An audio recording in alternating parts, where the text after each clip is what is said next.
Amada Iglesia, muy buenas tardes, bienvenidos. Bueno, estamos bien avanzados en el capítulo de los ángeles, en el estudio de los ángeles y personalmente, para mí ha sido una enseñanza. No le había dedicado todo este tiempo y estos detalles a estudiar a estos ministros de Dios, servidores de Dios a favor nuestro. Cuando, cuando uno sabe que Dios se mueve, pero que aparte de moverse Él con su poder y de haber puesto su Santo Espíritu en nosotros, también ha designado ángeles para que nos sirvan, nos ministren, nos protejan, nos ayuden, nos hablen, eh, pues debemos sentir algo muy especial, mucha seguridad acerca de lo que somos como iglesia, lo que somos como cristianos y sobre todo de nuestro trasegar humano, secular y cristiano. Porque entendemos que legalmente no estamos solos. Allí está el Señor y allí están sus ángeles. Y todos nuestros caminos, día a día, paso a paso, estamos siempre bajo la protección, el cuidado y sobre todo moviéndonos bajo los planes de nuestro Señor. Y los ángeles han constituido, después de este estudio, en algo muy especial. No oramos a los ángeles, y una de las grandes enseñanzas que sí deben quedar muy claras para nosotros como miembros de IXAM es que entonces, ahora que sabemos que hay un ángel del Señor a nuestro lado, ayudándonos, no vamos a estar adorándolos u honrándolos. Simplemente adoramos al Señor y Él se encargará de que estos servidores, estos ministros suyos, estén cumpliendo sus funciones. De hecho, ellos no van a demandar adoración. El único que lo hizo perdió su lugar en el séquito celestial y hoy es Satanás, un ángel caído. Pues bien, un corto repaso para continuar el día de hoy y lo tenemos aquí. Esta ha sido la parte que hemos venido estudiando después de hablar las generalidades acerca de los ángeles. Entonces, ya tenemos, dividimos en 7 puntos este estudio, de los cuales ya tenemos 5 estudiados y estamos en el sexto. Hablamos de la existencia de los ángeles, la evidencia bíblica y aún la evidencia humana de la existencia de los ángeles por testimonios de sus vidas, de mi vida. También vimos la creación, es decir, su origen. Aprendimos que no son seres eternos, ellos fueron creados. Hablamos de la naturaleza de los ángeles, quiénes son allá intrínsecamente. Hablamos de la organización de los ángeles, esa estructura no jerárquica, sino en funciones de los ángeles, dadas también por sus nombres. Hablamos de la morada de los ángeles, el lugar donde habitan. Y pudimos ver que su lugar es en los cielos, pero con destinos diferentes a donde Dios les indique. La semana anterior comenzamos el punto 6, el ministerio de los ángeles, la forma de servicio de los ángeles. Y en esto pudimos estudiar dos partes. Una, que ministran a Dios en sus tres personas, y fue el estudio de la semana anterior. Y dos, que ministran a los creyentes y a la iglesia, y eso es lo que vamos a ahondar hoy. Pero su ministerio va aún más allá. Ministran a las naciones, y cuando hablamos a las naciones, quiere decir que Dios, no obstante, tiene una iglesia, también al crear la Tierra, el planeta, quiere tener sobre él control. Y la iglesia está mandada a llevar a todas las naciones, pueblos y razas el mensaje de salvación, porque él no quiere que nadie se pierda, sino que todos procedan al arrepentimiento. Pero ¿cómo lo harán si nadie les predica? Y allí estarán los ángeles, ayudando a los creyentes a cumplir esta función. Y una cuarta función en el ministerio de los ángeles es cumplir sus funciones con los incrédulos. Sí, también están atentos a aquellos que niegan a Dios, aquellos que estorban la iglesia. Bueno, entraremos en detalle cuando estudiemos ese punto. Por hoy vamos a entrar en el segundo piso, el ministerio a los creyentes y la iglesia. Ese, ese piso que hemos puesto sobre el cual se está edificando esta clase de los ángeles. Ministran a los creyentes como miembros de iglesia. Recuerden, la iglesia está compuesta por creyentes. Si un creyente no tiene una cobertura eclesial, quiere decir que no está en el cuerpo. Y nos lo dice la palabra en el libro de Juan, en el capítulo 15, que hay que permanecer en la vid para dar frutos. Así es que no hay creyentes llaneros solitarios, no hay creyentes que por el lado suyo estén cumpliendo una función eclesial, por más que tengan buenas intenciones, por más que no estén de acuerdo con los liderazgos de la iglesia o con las doctrinas de las denominaciones. Un creyente nacido de nuevo, arrepentido, de fe, debe hacer parte de una congregación. Es la manera como Dios ha formado el cuerpo. Pues bien, comencemos pues en este punto. Dispongan allí sus corazones, sus Biblias, sus cuadernos de apuntes. No obstante, esto queda grabado. El que quiera entonces esté muy atento y saque luego su tiempo, su cuaderno de apuntes y vaya tomando nota. Y seguramente eso le va a servir para que a muchos otros creyentes de muchas otras iglesias que no han estudiado nunca ese tema puedan instruirles acerca de esta realidad bíblica y no incurrir en falsas doctrinas acerca de los ángeles, como las que ya estudiamos.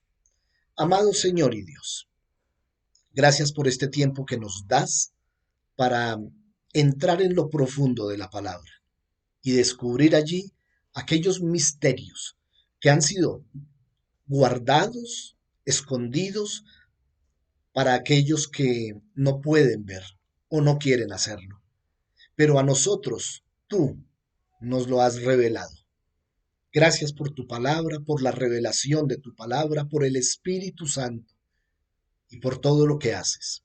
Gracias por los recursos y los medios que nos das para difundir esta enseñanza y te ruego, Señor, que cada uno de nosotros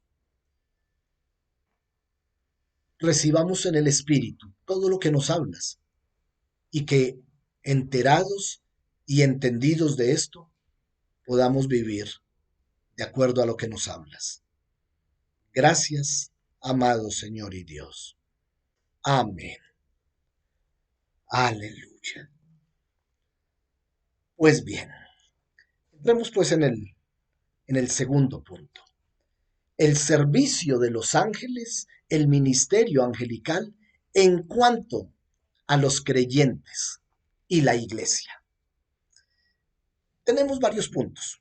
Sirven a la iglesia, están presentes en la vida cotidiana de nosotros, la iglesia, están involucrados en responder oraciones, es decir, están atentos a las oraciones, están atentos a lo que Dios les diga cuando Dios escucha nuestra oración, animan a los creyentes en tiempos de aflicción y cuidan a los creyentes de una forma individual. Vamos a estar estudiando estos 5 puntos a través de los cuales los ángeles sirven a la causa de Cristo en lo atinente al cuerpo, a nosotros. Esto es muy personal, amados. Esto es un asunto muy personal de nosotros. Pues bien, sirven a la iglesia. Tenemos aquí, frente a cada tópico, uno o más versículos que confirman, porque esta es una enseñanza bíblica. Esto es lo que dice la palabra acerca de los ángeles. Esta doctrina no es tomada de la doctrina propia misional, denominacional o de enseñanzas que estén por fuera de la Biblia. Este es el parámetro bíblico acerca de los ángeles. Ya dijimos cuántas veces se menciona a los ángeles en el Antiguo y en el Nuevo Testamento. Algo, algo no, algo muy grande tienen que ver estos seres espirituales con nosotros. En este punto, contextualizo, de Hebreos, recuerda que la presentación de Hebreos, el capítulo 1, es acerca de Jesús. El autor está presentando a Jesús y está mostrando la persona del Hijo de Dios en una dimensión muy superior a la de los ángeles, para que no lleguemos a confundirlos. Y entonces en el versículo 14 dice, pues, ¿a cuál de los ángeles dijo Dios alguna vez, siéntate a mi diestra hasta que ponga a tus enemigos por estrado de tus pies? A ninguno. Esto solo se le dijo a Jesús. Y entonces el autor está diciendo, ¿no son estos ángeles espíritus ministradores enviados para el servicio a favor de los que serán en tiempo pasado? Pero habla la iglesia de todos los tiempos, herederos de la salvación. Te está hablando a ti, mi hermano. Me está hablando a mí. Está diciendo que esos ángeles que no alcanzan la estatura de Cristo, que son inferiores a Cristo. Bueno, es que Jesucristo es Dios. Y entonces aclara que estos seres espirituales, estos ángeles ministradores, están para el servicio a favor de nosotros. Y entonces nos sirven. Ministrar es servir. Ten allí presente. Están a nuestro servicio a favor de la obra que estamos adelantando. Nos sirven como iglesia. Aún en cuestiones seculares, eh, protegen nuestra vida, aunque no estemos fungiendo en labores de iglesia, en nuestra labor cotidiana, en el trabajo, en el estudio, allí estarán continuamente. Segundo punto, están presentes en la vida cotidiana de la iglesia. Bueno, esto es bien importante, mis amados. Les quiero hablar de este punto específico, así me alargue un poquito. ¿Qué es Primera de Timoteo? Es la enseñanza paulina acerca de un joven que está formando y le está transmitiendo todas las instrucciones pastorales, todas las instrucciones que un líder debe recibir.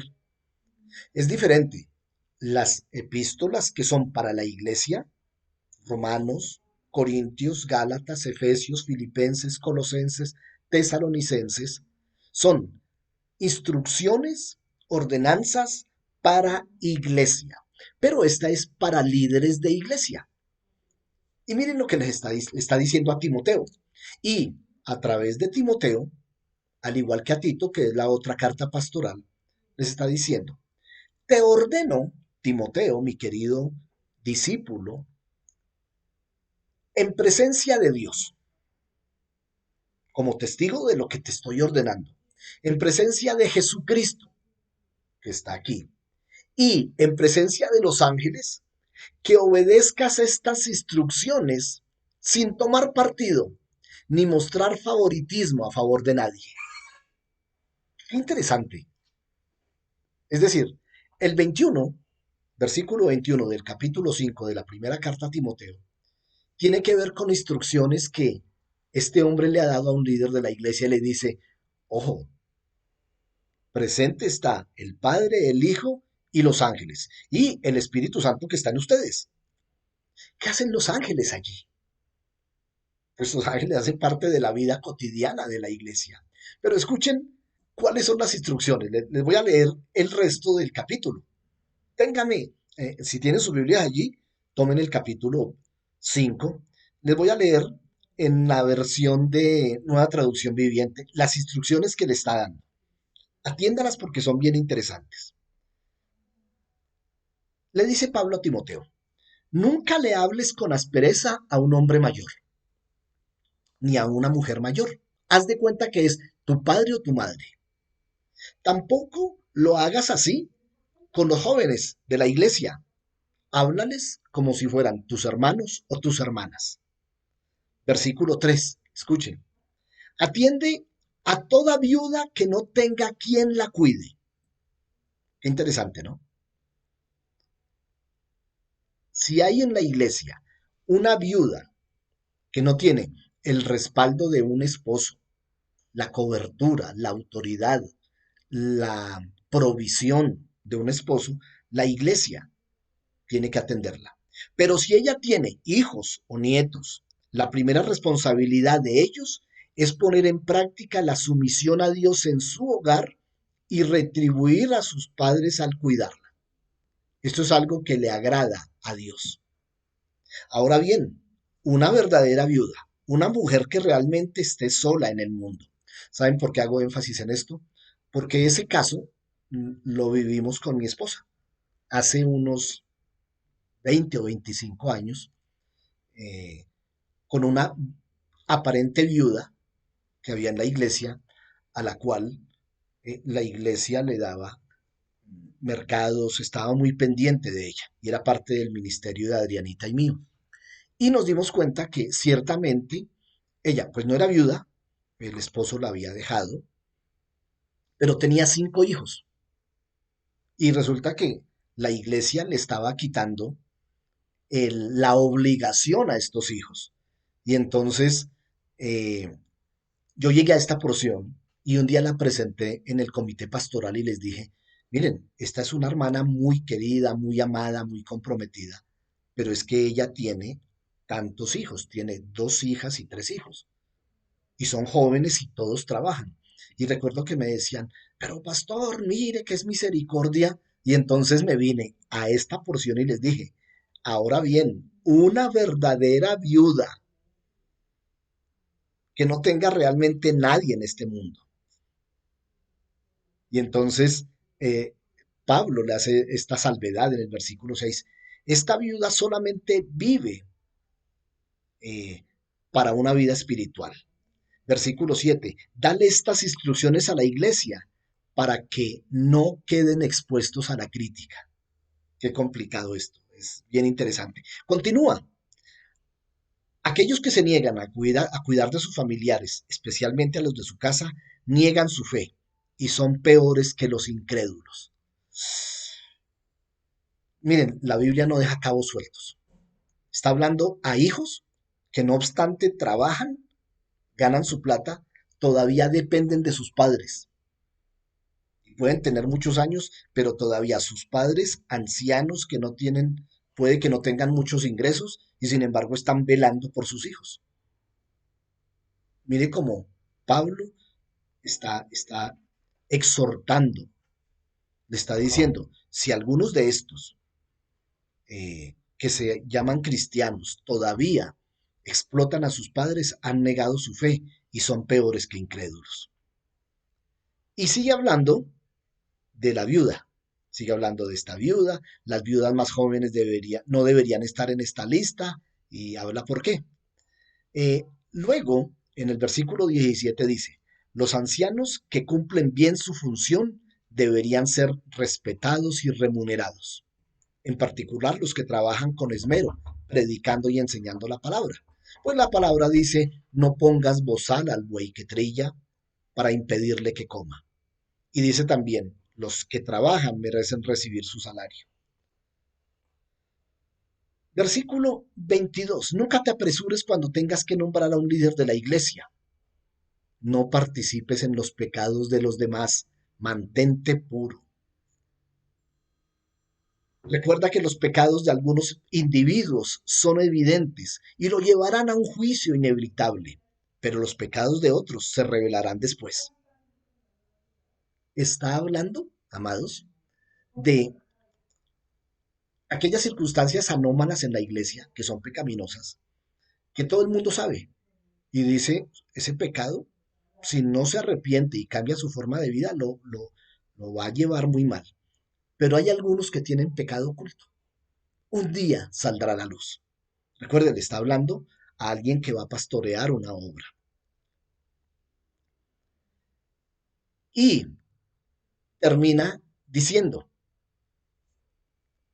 te encarezco, te ordeno en presencia de Dios, de Cristo y de los ángeles, que obedezcas estas instrucciones sin mostrar favoritismo. Qué interesante. Metámonos en el punto. Los ángeles están allí.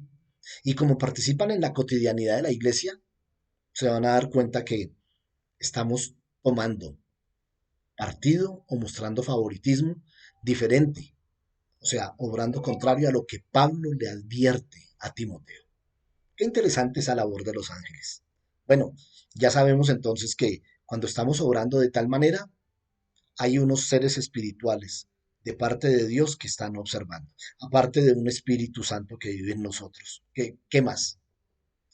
Otro punto, están involucrados en responder oraciones. Esta sí que es interesante. Eh, yo puedo decir, y tengo absoluta fe, en que no es que ellos escuchen la oración y respondan. No, ellos están presentes en la oración la escucha el Padre y el Padre ordena a los ángeles, da la respuesta. Lo sé por el profeta menor Oseas. Oseas dice, clamemos a la tierra, a los cielos, que los cielos responderán a la tierra. Y lo vemos en el caso que ya estudiamos aquí de la liberación del apóstol Pedro. ¿En qué sentido? Escuchen. Pedro estaba custodiado en la cárcel, pero la iglesia hacía sin cesar oración a Dios por él. Entonces, ya sabemos, Santiago había sido asesinado por Herodes. Y ahora, como eso le gustó al pueblo, al Sanedrín, entonces él para congraciarse también apresó a Pedro. Obviamente, asumimos que también quería matarlo. Lo sé porque al final del capítulo Pedro lo dice. Y entonces la iglesia se reúne a interceder por él, a orar por él. Y cuando Herodes le iba a sacar aquella misma noche, Pedro durmiendo entre dos soldados sujeto con cadenas y guardas a la puerta de la cárcel, de su celda, lo custodiaban. Entonces se presentó un ángel del Señor y una luz resplandeció y ya sabemos lo que pasó. No, no vamos a hablar del hecho de la liberación, sino del hecho que la iglesia oraba. Pero como aprendimos en el punto anterior, que los ángeles están presentes en las actividades cotidianas, diarias de la iglesia, pues oyeron la oración. Y Dios la oyó y allí envió su ángel, el cual vino y liberó a Pedro de una manera sobrenatural, milagrosa. Así es que un refuerzo más para nuestra oración. Cuando nos reunimos a orar, créanme, allí están los ministros de Dios a favor nuestro también escuchando la oración. Es una llave bien interesante. Cuarto punto, los ángeles pueden animar a los creyentes en tiempos de aflicción. Oh, esto sí que es... ¿Alguno de ustedes se ha sentido solo? Como que me siento como sin respaldo, como que estoy sin compañía. Es allí en donde Dios manda a su ángel para que nos fortalezca. Así como lo hizo con Jesús. Es una manera muy similar de lo que hizo con Jesús en Getsemaní. Jesús ora al Padre, si es posible, pasa de mí esta copa. Y dice que Dios le envió a su Hijo un ángel para fortalecerle, para que en los momentos de angustia, de aflicción, de depresión, de soledad, venga ese toque de parte de Dios, esa compañía, y le diga, aquí estoy. El contexto está a punto de acabarse, perdón, el libro de los Hechos. Y Pablo viaja a Roma porque es necesario que se presente delante del César. Recuerden que el gobernador lo iba a soltar y él dijo, no, un momentico, a mí me azotaron siendo ciudadano romano, a mí me trataron mal, a mí me llevan a donde el César. Y entonces se embarcan. Si ustedes miran el mapa, salen de Cesarea y van hasta Roma. Pasan por Creta, por Malta, pero ahí viajan en un tiempo de dificultad marítima. Y entonces hay un huracán y todo lo que pueda pasar. Y entonces el barco está en unas olas terribles y hay mucha angustia porque va la tripulación del barco, va, va un centurión y tropa romana. De hecho, cuando esto empieza, el centurión iba a dar la orden a los soldados que mataran a los presos para que cerciorarse que iban a morir, que no iban a escapar. Y entonces Pablo les dice a sus compañeros de naufragio, estén tranquilos, porque esta noche ha estado conmigo el ángel de Dios a quien yo sirvo. Está el Dios a quien sirve, no el ángel al que sirve, no. El ángel de Dios de quien yo soy, es decir, a quien pertenezco y a quien obedezco y a quien sirvo, diciéndome, Pablo, no temas, es necesario que comparezcas ante César y he aquí, Dios te ha concedido todos los que navegan contigo. Por tanto, varones, tened buen ánimo porque yo confío en Dios, que será así como se me ha dicho. Y tal cual leemos en los versículos siguientes que ni uno solo, ni uno solo. Eso sí, llegaron a la playa en situaciones terribles, colgados en pedazos de madera del barco, pero ni uno solo murió. Luego de allí los recogen y los llevan a Roma. Allí estaba el ángel, en ese momento de catástrofe, de angustia, de aflicción. Él anima a Pablo y por esta voz Pablo anima a los que allí estaban. Por eso muchas veces yo les he dado voces de ánimo porque a su vez yo he sido animado de parte de Dios. Y en este punto vamos a cerrar hoy, pero vamos a hacerlo de una manera bien especial. Eh, Porque vamos a meternos en la lectura del profeta Daniel. Porque aquí, en esta, los ángeles cuidan de los creyentes de forma individual. Lo vimos con Daniel en el foso de los leones, el ángel que cerró las fauces de los leones hambrientos. Lo vimos con Pedro y Juan en Hechos capítulo 5. Lo vimos luego con Pedro en Hechos capítulo 12. Y lo veremos así con Daniel, con David. David dice la palabra que David se enfrentaba a leones y osos. ¡Uy, qué fuerza! No, no, no, no, no, no. Allí estaba el ángel ayudándole en esas luchas contra estas fieras. Lo ha hecho con ustedes. La primera semana que hablamos de los ángeles, yo les pedí que me compartieran testimonios en los que ustedes pudieron evidenciar que algo sobrenatural había pasado en sus vidas. Yo les conté mi caso personal. Les dije, efectivamente, yo tuve una ocasión en donde pasó esto, esto y esto, y fue real, es un hecho sobrenatural, en donde este ángel me empuja para salvar mi vida de ser atropellado. Y alguien me escribió y me contó los detalles de cómo, no en una, sino en varias ocasiones, por una situación ajena a su voluntad, se quedó muy tarde en un lugar y cuando salió a buscar transporte, eso estaba muy solo, no había transporte y se presentó una situación de peligro y finalmente alguien llegó y la recogió y la llevó o los llevó hasta donde tenían que llegar. Y eso lo he vivido yo y he visto esas circunstancias. Es probable que ángeles hayan guardado sus vidas muchas veces y ustedes no lo hayan notado y ustedes no se hayan dado cuenta. Bueno, vamos a hablar del caso de nuestros tres queridos amigos Sadrach, Mesach y Abednego. ¿Por qué?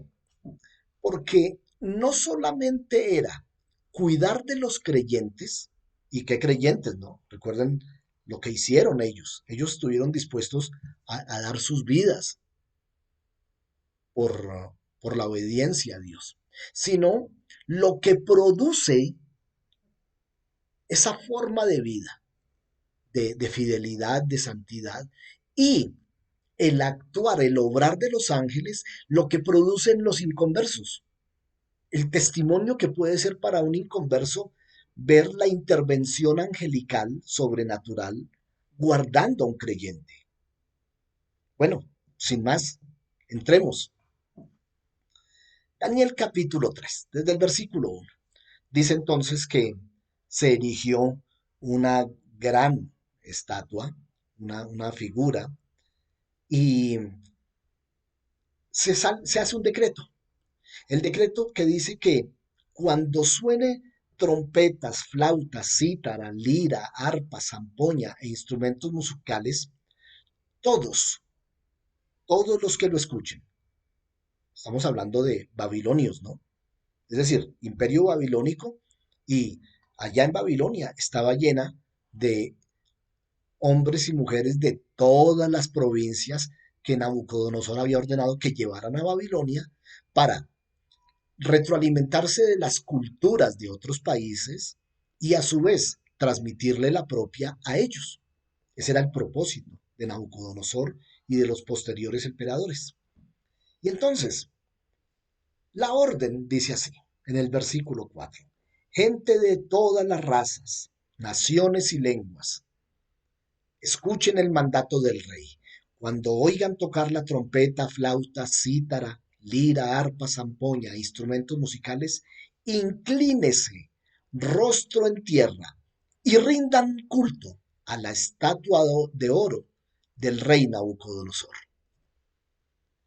Cualquiera que se rehúse a obedecer será arrojado inmediatamente a un horno ardiente. Sin embargo, algunos de los astrólogos se presentaron ante el rey y denunciaron a Sadrach, Mesach y Abednego. Cuando hicieron la ley, ellos estaban pendientes porque ellos sabían que estos tres jóvenes no se iban a inclinar. Ya conocían, pues no quisieron ni siquiera probar la comida del rey, mucho menos se iban a inclinar.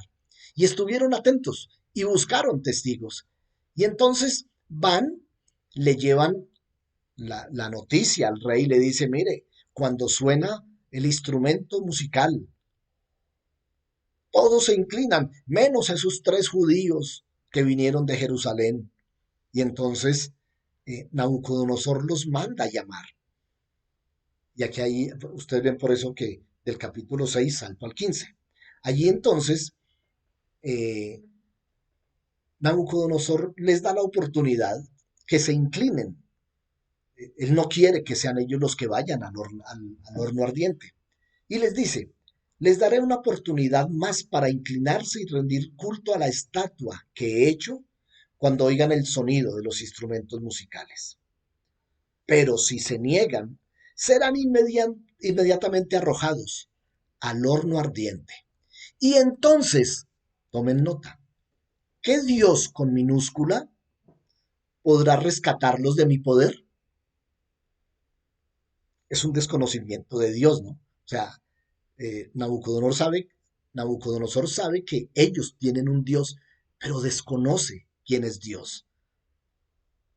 Lo nombra como a los otros dioses, un genérico con minúscula. ¿Quién podrá rescatarlos de mi poder? Me cuenta la posición de Nabucodonosor frente al Dios de los judíos. Entonces Sadrach, Mesach y Abednego contestaron, oh Nabucodonosor, no necesitamos defendernos delante de usted. Si nos arrojan al horno ardiente, el Dios con mayúscula, el que nosotros sí conocemos, el que nos ha protegido, el que nos ha guardado, a quien servimos, Él es capaz de salvarnos de tu poder.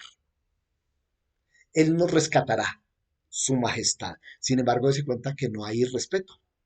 Entonces Nabucodonosor se enfurece tanto con Sadrach, Mesach y Abednego que el rostro se le desfiguró a causa de la ira.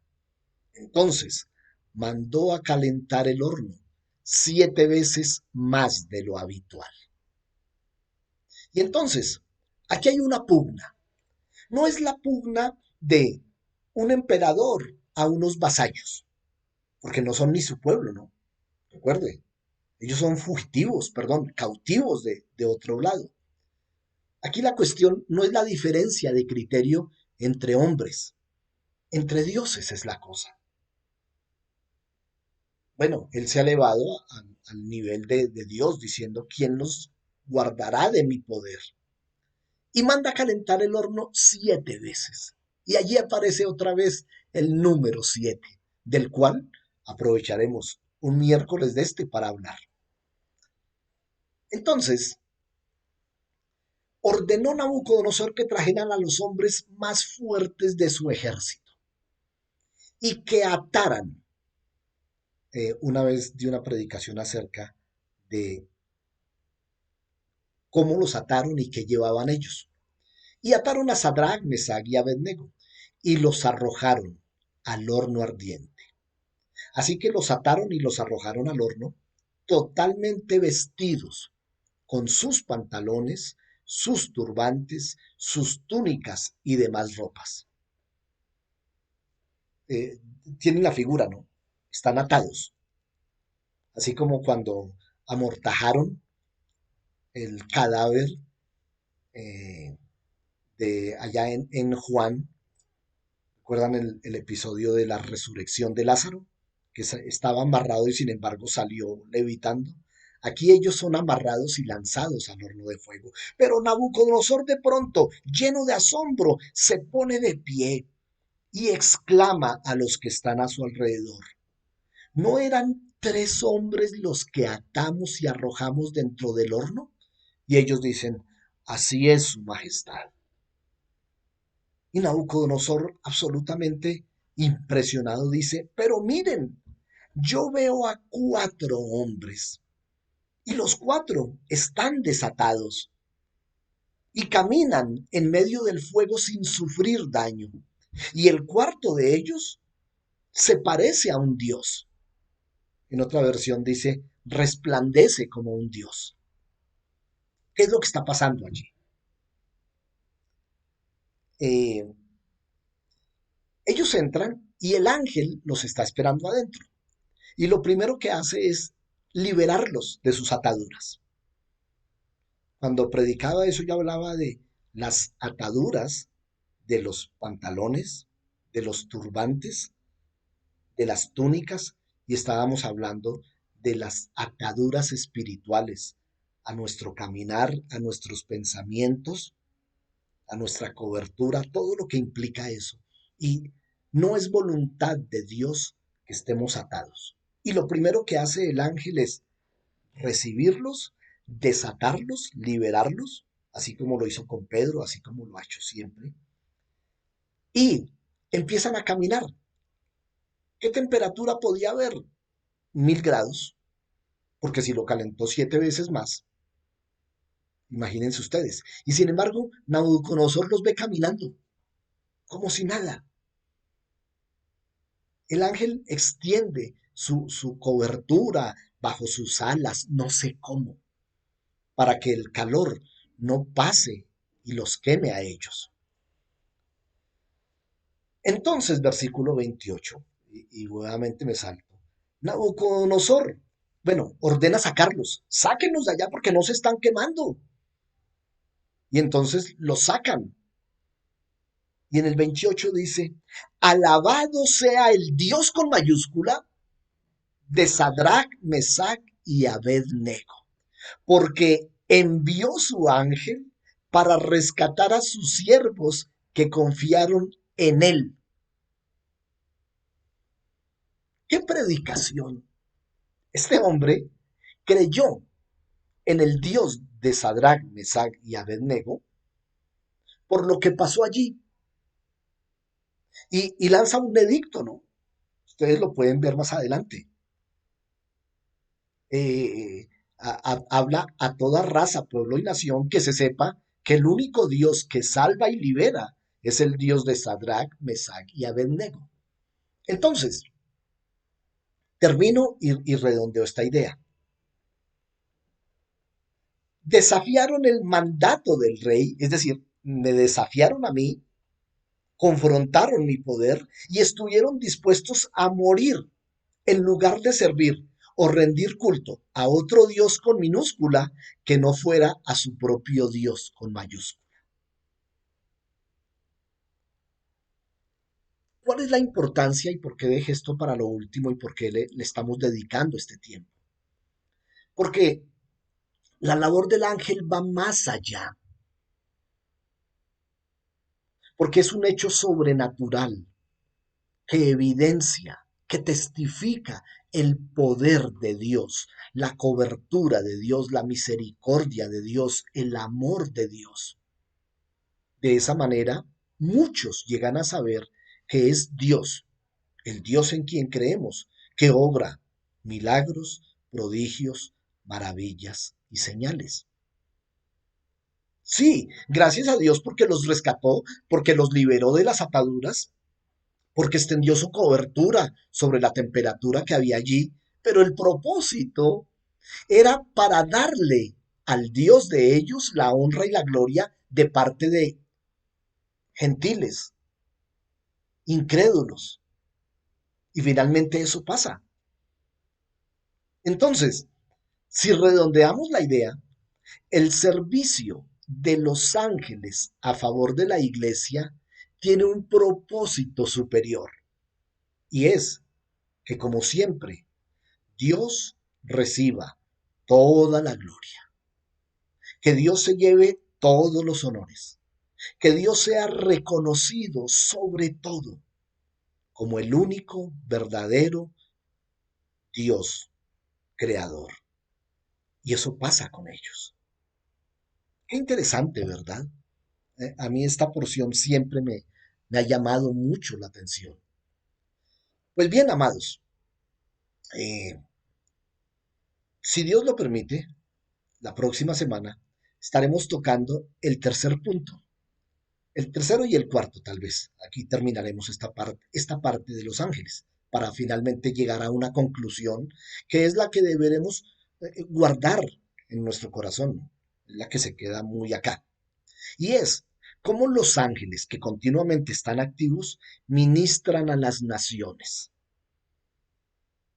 y cómo cumplen funciones también de otra manera con los incrédulos. Eso va a estar bien interesante. Por eso les hago este llamado, esta invitación para que nos podamos ver el próximo miércoles, que será 19 de julio, un día antes del 20 festivo, para seguir estudiando acerca de los ángeles y, sobre todo, ubicándonos en el contexto del reino de los cielos, reino de sacerdotes, de los cuales hacemos parte ustedes y nosotros de este lado, pero que además de eso hay unos seres espirituales coadyuvando el poder de Dios a su iglesia, ayudándolos en esta dura misión que tenemos.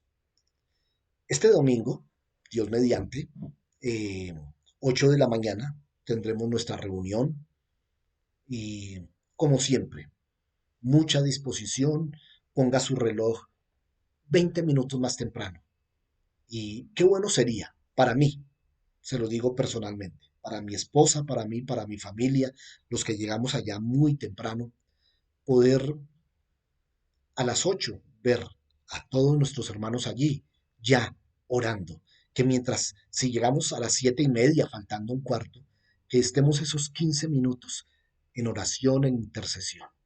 Así es que la invitación para este domingo y que Dios haga. Amados, nos vemos entonces, Dios mediante, el próximo miércoles 19 y ya anunciaremos los detalles de todo esto. Otra invitación, recuerden que pasado mañana, viernes, 8 de la noche, comienza la vigilia por Colombia, por Bogotá específicamente. Bogotá Hora es el nombre de esta actividad. Bogotá Hora. Allí estaremos nosotros eh, como Iglesia Cristiana Santidad y Amor, aportando nuestra oración y uniéndonos a toda la Iglesia de Bogotá. Amados, el Señor les continúe bendiciendo. Por allí entonces nos veremos. Hasta el domingo.